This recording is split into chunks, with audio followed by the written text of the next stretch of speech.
ಜನಶ್ರೀ ನ್ಯೂಸ್ಗೆ ಸ್ವಾಗತ. ನಾನು ನಿತಿನ್ ಮಂಜುನಾಥ್. ಅಗತೀರ್ಥ ಗ್ರಾಮದಲ್ಲಿ ನೀರಿನ ಹಾಹಾಕಾರ, ಹನಿ ನೀರಿಗಾಗಿ ಜನರ ಪರದಾಟ. ಯಾದಗಿರಿ ಜಿಲ್ಲೆಯ ಹುಣಸಗಿ ತಾಲೂಕಿನ ಅಗತೀರ್ಥ ಗ್ರಾಮದಲ್ಲಿ ಗಂಭೀರ ನೀರಿನ ಸಮಸ್ಯೆ ತಲೆದೂಗಿದೆ. ಹನಿ ಹನಿ ನೀರಿಗಾಗಿ ಗ್ರಾಮಸ್ಥರು 1 ಕಿಲೋಮೀಟರ್ ದೂರ ನಡೆದು ನೀರು ತರುವ ದುಸ್ಥಿತಿ ನಿರ್ಮಾಣವಾಗಿದೆ. ಈ ಕುರಿತ ಸಂಪೂರ್ಣ ವರದಿ ಇಲ್ಲಿದೆ ನೋಡಿ. ಇದು ಯಾದಗಿರಿ ಜಿಲ್ಲೆಯ ಹುಣಸಗಿ ತಾಲೂಕಿನ ಅಗತೀರ್ಥ ಗ್ರಾಮದ ದೃಶ್ಯಗಳು. ಕುಡಿಯುವ ನೀರಿಗೂ ದಿನನಿತ್ಯದ ಬಳಕೆಗೂ ಬೇಕಾದ ನೀರಿಗೂ ಜನರು ಹಾಹಾಕಾರ ಎದುರಿಸುತ್ತಿದ್ದಾರೆ. ಗ್ರಾಮದಲ್ಲಿ ಸರಿಯಾದ ನೀರಿನ ಸರಬರಾಜು ಇಲ್ಲದ ಕಾರಣ ಗ್ರಾಮಸ್ಥರು ಸುಮಾರು 1 ಕಿಲೋಮೀಟರ್ ದೂರದ ಪಕ್ಕದ ಗ್ರಾಮಕ್ಕೆ ತೆರಳಿ ನೀರು ತರಬೇಕಾದಂತಹ ದುಸ್ಥಿತಿ ಎದುರಾಗಿದೆ. ಈ ಸಮಸ್ಯೆಯಿಂದ ಮಹಿಳೆಯರು ಮತ್ತು ವೃದ್ಧರು ಹೆಚ್ಚು ಸಂಕಷ್ಟ ಅನುಭವಿಸುತ್ತಿದ್ದು, ದಿನವೂ ದೂರ ನಡೆದು ನೀರು ತರೋದು ಅವರಿಗೆ ದೊಡ್ಡ ಸವಾಲಾಗಿ ಪರಿಣಮಿಸಿದೆ. ಈ ಬಗ್ಗೆ ಮಾತನಾಡಿದ ಗ್ರಾಮಸ್ಥರು, ನಮಗೆ ನೀರು ಸರಿಯಾಗಿ ನೀಡ್ತಾ ಇಲ್ಲ, ದಿನವೂ ದೂರ ಹೋಗಿ ನೀರು ತರಬೇಕಾದಂತಹ ಪರಿಸ್ಥಿತಿ ಎದುರಾಗಿದೆ, ಇದರಿಂದ ತುಂಬಾ ಕಷ್ಟ ಆಗ್ತಿದೆ ಅಂತ ಹೇಳ್ತಿದ್ದಾರೆ. ಅಜ್ಜಿರಿ, ಏನ್ ಸಮಸ್ಯೆ ಆದ್ರಿ ನಿಮ್ಮೂರಲ್ಲಿ? ನಮ್ಮ ಊರಿಗೆ ನೋಡ್ರಿ, ನೀರಿನ ಬಂಗಾರ ಸಿಕ್ಕರ ನೀರು ಸಿಗ್ಲಾರ್ದಂಗಾಗ್ಯದ. ನಮ್ಮ ಊರಾಗ 1 ಕಪ್ ನೀರು ಸಿಗೋದಿಲ್ಲ. ನೀವ್ 1 ಕಪ್ ನೀರು ಸಿಗೋದಿಲ್ಲ. ನಮ್ಮಂತಾರ ಗಾಡಿ ಗಮಟಿ ಇಲ್ದವ್ರು ನಾವ್ ಎಲ್ಲಿ ಹೋಗಿ ತಂದು ಕುಡಿಯಮ್ ನೀರು ಎಲ್ಲಿ ಗಾಡಿ ಪಾಡಿ ಇದ್ದವ್ರು ಬೇಲೂರ್ಗೆ ಹೋಗಿ ತಂದು ಕುಡಿತಾರೆ. ಗಾಡಿ ಪಾಡಿ ಇದ್ದವ್ರು ಬೇಲೂರ್ಗೆ ಹೋಗಿ ಕುಂಡೆ ಗಾಡಿ ಇಟ್ಕೊಂಡ್ ಹೋಗಿ ತರ್ತಾರ. ನಮ್ಮಂತ ಗಾಡಿಯಿಂದ ಹೋಗಿ ಎಲ್ಲಿ ತಂದು ಕುಡಿಯಮ್ರಿ ನಾವು. ನೀರಿನ ಬಾಳ ಪರಿಸ್ಥಿತಿ ಅದ ನಮ್ಮ ಈಗ ಎಷ್ಟು ದಿನ ಆಯ್ತ್ರಿ ಈ ರೀತಿಯಾಗಿ? ಈಗ ಆಗೈತ್ರಿ, ಮತ್ತ ವರ್ಷ 2 ವರ್ಷ ಆಲಕ ಬತ್ರಿ. ವರ್ಷ 2 ವರ್ಷ ಆಲಕ ಬಂತ್ರಿ. ನೀರಿನ ಬಾಳ ತಿಪ್ಪಲ ಅದ್ರಿ. ನೀರಿನ ಸಮಸ್ಯೆಯಿಂದ ಬೇಸತ್ತ ಗ್ರಾಮಸ್ಥರು ಈಗ ಅಧಿಕಾರಿಗಳ ವಿರುದ್ಧ ತೀವ್ರ ಆಕ್ರೋಶವನ್ನು ವ್ಯಕ್ತಪಡಿಸುತ್ತಿದ್ದಾರೆ. ಸಮಸ್ಯೆಗೆ ಶೀಘ್ರ ಪರಿಹಾರ ಸಿಗದಿದ್ದರೆ ಮುಂದಿನ ಚುನಾವಣೆಯಲ್ಲಿ ಮತ ಬಹಿಷ್ಕಾರ ಮಾಡುವುದಾಗಿ ಎಚ್ಚರಿಕೆ ನೀಡಿದ್ದಾರೆ. ಈ ಬಗ್ಗೆ ಮಾತನಾಡಿದ ಮತ್ತೊಬ್ಬ ಗ್ರಾಮಸ್ಥರು, ನೀರಿನ ಸಮಸ್ಯೆ ಇಷ್ಟು ದಿನದಿಂದ ಇದೆ, ಯಾರು ಗಮನ ಕೊಡ್ತಿಲ್ಲ, ಈಗ ಪರಿಹಾರ ಕೊಡದಿದ್ರೆ ಮತ ಹಾಕಲ್ಲ ಅಂತ ಹೇಳ್ತಿದ್ದಾರೆ. ಕಾಲೇ ಕೊಡ ತಗೊಂಬಂದಿವ್ರಿ. ಎಲ್ಲರೂ ಬಂದು ಅಗ್ನವ್ರು ಬಂದಿದ್ದು ನಾಳ ಮುರಿದಿಟ್ಟು ಅದ್ರ ನಾವೆಲ್ಲಿಗೆ ಹೋಗಮಂತ ಅವ್ರು ನೀರು ಕೊಡ್ಲಿಲ್ರಿ. ಕಾಲೇ ಕೊಡ ತಗೊಂಬಂದಿವಿ ಮನಿಗೆ. ಈಗ ಮತ್ತೆ ಆಯರಿ ಕೊಡ ಹೊತ್ಕೊಳಕ್ ಆಗ್ತಿರಲ್ಲ, ಹೆಂಗ್ ಮಾಡ್ಬೇಕ್ರಿ ಅವ್ರು? ಆಯರ್ ಕೊಡ ಹೊತ್ಕೊಂಬರಕ ಅದ್ರಾಗ ಅರ್ಧ ತರ್ತಾರ. ಮತ್ತೆ ಏನ್ ಮಾಡ್ಬೇಕು? ನೀರ್ ಸಿಗ್ಲಾರ ಬಟ್ಟಿಗೆ ನೀರ್ ಸಿಗ್ಲಾರ್ಕ ಅದ್ರಾಗ ಸುಮ್ ತೋಡಿ ತರ್ತೀವೋ. ನಮ್ಗೆ ಯಾರು ತಂದು ಕೊಡ್ಬೇಕಂತ ತೋಡಿ ತಂದು ತರ್ತೀವಿ ಅಂತ ತಗೊಂಡ್ ಹೊಂಟದ್ರಿ.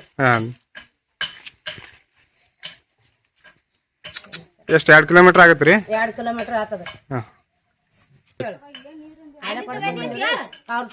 ಅಲ್ಲಿಂದ ಬಂದಿವ್ರಿ, ಅಗ್ನಿಲಿಂದ ಕಾಲೇ ಕೊಡ ತಗೊಂಡು ಏನಿಲ್ಲ ನೋಡ್ರಿ, ನೀರಿಂದ ಬಂದಿವ್ರಿ. ಯಾಕ್ರಿ ಅವ್ರು ಕೊಡ್ಲಿಲ್ಲೇನ್ರಿ? ಕೊಡ್ಲಿಲ್ರಿ. ಮತ್ ನಾಳ ಮುಡ್ತೀರ ಅಂತ ಕೊಡ್ಲಿಲ್ರಿ ನಮ್ಗ. ಹಂಗೆ ಬಂದಿವ್ರಿ. ಕಾಲೇ ಕೊಡ ತಗೊಂಡ್ ಅವ್ರ ನೆಲ ಹೋಗಿ ಏನ್ ಮಾಡ್ಬೇಕು? ಇಲ್ಲಿ ಕಾಲ್ ಮುಡಿತ ಬಗ ಬಗ ಎಲ್ಲ ನಾ ಕೊಳಂಗಾಗ್ಯದ ನಮಗ್.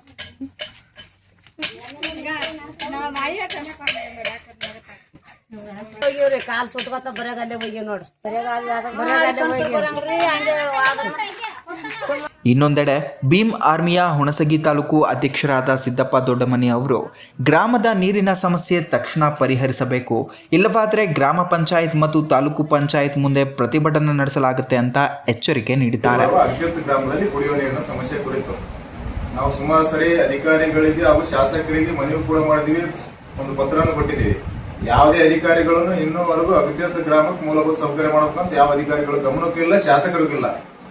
ಈಗ ನಮ್ಮ ಊರಲ್ಲಿ ಪ್ರೆಸೆಂಟ್ ಈಗ ನೀರಿನ ಸಮಸ್ಯೆ ತುಂಬಾ ದೊಡ್ಡದೈತಿ. 1000 ಜನಸಂಖ್ಯೆ ಇರುವ ನಮ್ಮ ಹಳ್ಳಿ ಒಂದು ನೀರೇ ಇಲ್ಲ. ಒಂದು ಬೋರ್ವೆಲ್ ಅದು ಅಗ್ನಿಯಿಂದ ಪೈಪ್ ಲೈನ್ ಮಾಡ್ಕೊಂಡು ತಗೊಂಡ್ ಬಂದಿದ್ವಿ, ನೀರಿಲ್ಲ. ಇವಾಗ ಬೇಲೂರಿಗೆ ಹೋಗಿ ಎಷ್ಟು ದಿನ ಕೊಡ್ತಾರ, ಅವರು ಕೊಡ್ತಾ ಇಲ್ಲ. ನಮ್ಮ ಊರು ನಮ್ದು ಕೆಡಿಸಿಡ್ತೀರಿ ಅಂತ. ಅದಕ್ಕ ಈಗ ಅಧಿಕಾರಿಗಳಿಗಾಗಿರ್ಬೋದು, ಶಾಸಕರಿಗಾಗಿರ್ಬೋದು, ಒಂದು ಭೀಮಾರ್ಗ ಸಂಘಟನೆ ಎಚ್ಚರಿಕೆ ಏನಂತಂದ್ರೆ, ದಯವಿಟ್ಟು ಅಗತೀರ್ಥ ಗ್ರಾಮಕ್ಕೆ ಭೇಟಿ ನೀಡ್ರಿ. ಅದೇನು ಇವಾಗ ನಮ್ಗೇನು ಅನುಕೂಲ, ನೀರಿನ ಅನುಕೂಲ ಮಾಡಿಕೊಡ್ಬೇಕು. ಒಂದ್ ವೇಳೆ ಮಾಡಿಕೊಳ್ಳಿಲ್ಲ ಅಂದ್ರೆ ನಾವು ಗ್ರಾಮ ಪಂಚಾಯತಿ ಬಂದ್ ಮಾಡ್ತೀವಿ, ತಾಲೂಕ್ ಪಂಚಾಯತಿ ಬಂದ್ ಮಾಡ್ತೀವಿ, ತಾಲೂಕ್ ಪಂಚಾಯತ್ ಬೀಗ ಹಾಕಿ ಒಂದು ಉಗ್ರವಾದ ಪ್ರತಿಭಟನೆ ಮಾಡ್ತೀವಿ ಅಂತ ಎಲ್ಲಾ ಅಧಿಕಾರಿಗಳಿಗೆ ಎಚ್ಚರಿಕೆ ಕೊಡ್ತಾ ಇದೀವಿ. ಇದೇ ವಿಚಾರಕ್ಕೆ ಸಂಬಂಧಿಸಿದಂತೆ ಸುರಪುರ ವಿಧಾನಸಭಾ ಕ್ಷೇತ್ರದ ಶಾಸಕ ರಾಜಾ ವೇಣುಗೋಪಾಲ ನಾಯಕ್ ಪ್ರತಿಕ್ರಿಯಿಸಿದ್ದು, ಗ್ರಾಮದ ನೀರಿನ ಸಮಸ್ಯೆ ಬಗ್ಗೆ ಇದೀಗ ತಮ್ಮ ಗಮನಕ್ಕೆ ಬಂದಿದೆ ಎಂದು ತಿಳಿಸಿದ್ದಾರೆ. ನೀರಿನ ಸಮಸ್ಯೆ ಬಗ್ಗೆ ಈಗ ಗೊತ್ತಾಗ್ತಿದೆ, ತಕ್ಷಣ ಅಧಿಕಾರಿಗಳಿಗೆ ಸೂಚನೆ ನೀಡಿದ್ದೇನೆ, ಸಮಸ್ಯೆ ಬಗೆಹರಿಸುತ್ತೇನೆ. ಹಿಂದೆಯೂ ಕೂಡ ಇದೇ ರೀತಿ ಸಮಸ್ಯೆ ಬಂದಾಗ ಒಂದೇ ದಿನದಲ್ಲಿ ಕ್ರಮ ಕೈಗೊಂಡಿದ್ದೇನೆ. ಈಗ ಮತ್ತೆ ಸಮಸ್ಯೆ ಬಂದಿದೆ, ಆದಷ್ಟು ಬೇಗ ಪರಿಹರಿಸುತ್ತೇನೆ ಅಂತ ಹೇಳ್ತಿದ್ದಾರೆ. ಒಟ್ಟಿನಲ್ಲಿ ಮೂಲಭೂತ ಅಗತ್ಯವಾದ ಕುಡಿಯುವ ನೀರಿಗಾಗಿ ಗ್ರಾಮಸ್ಥರು ಹೀಗೆ ಪರದಾಡ್ತಿರೋದು ದುಃಖಕರ ಸಂಗತಿ. ಈಗಲಾದರೂ ಅಧಿಕಾರಿಗಳು ಹಾಗೂ ಜನಪ್ರತಿನಿಧಿಗಳು ಎಚ್ಚೆತ್ತು ಶಾಶ್ವತ ಪರಿಹಾರ ಕೊಡಿಸುತ್ತಾರೆಯೇ ಎಂಬುದನ್ನು ಕಾದು ನೋಡಬೇಕಾಗಿದೆ. ಅಗತೀರ್ಥ ಗ್ರಾಮದಲ್ಲಿ ಉಂಟಾದ ನೀರಿನ ಸಮಸ್ಯೆಗೆ ಯಾವಾಗ ಪರಿಹಾರ ಸಿಗತ್ತೆ ಎಂಬುದು ಕಾದು ನೋಡಬೇಕಾಗಿದೆ.